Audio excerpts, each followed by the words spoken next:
Étienne Tshisekedi, 1932 à 2017. Étienne Tshisekedi a été un homme politique congolais, l'une des figures les plus marquantes de la politique de la République démocratique du Congo.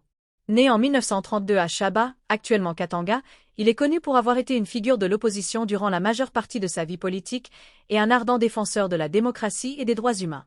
Carrière politique. Mouvement national de l'ancienne République du Congo. Il a commencé sa carrière politique en tant que membre du Mouvement national congolais, MNC.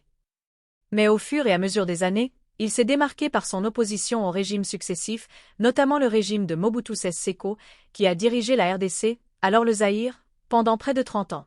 Création de l'UDPS. En 1982, Tshisekedi a fondé l'Union pour la démocratie et le progrès social, UDPS, un parti politique qui s'opposait fermement à la dictature de Mobutu. L'UDPS a été un pilier de l'opposition et Tshisekedi a été arrêté plusieurs fois pour ses positions. Il a été perçu comme un leader de la lutte pour la démocratie en RDC. Les élections et l'opposition.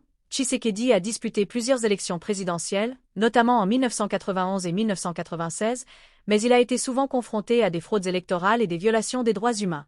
Il a été un grand défenseur des principes démocratiques et a souvent dénoncé la mauvaise gestion du pays. Son rôle après Mobutu.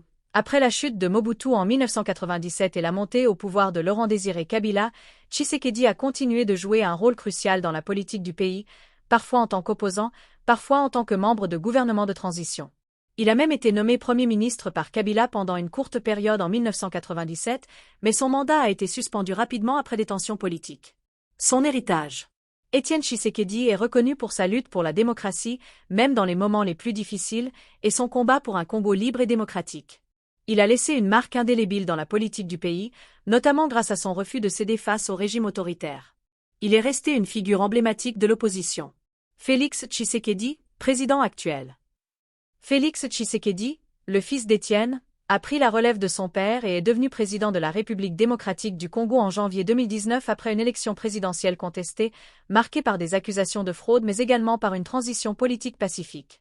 Félix Tshisekedi, à la tête de l'UDPS, a remporté l'élection face à son principal concurrent Martin Fayulu. Il est vu par beaucoup comme un symbole du changement et de la volonté de renforcer la démocratie en RDC, même si son mandat est encore jeune et confronté à de nombreux défis politiques, économiques et sécuritaires.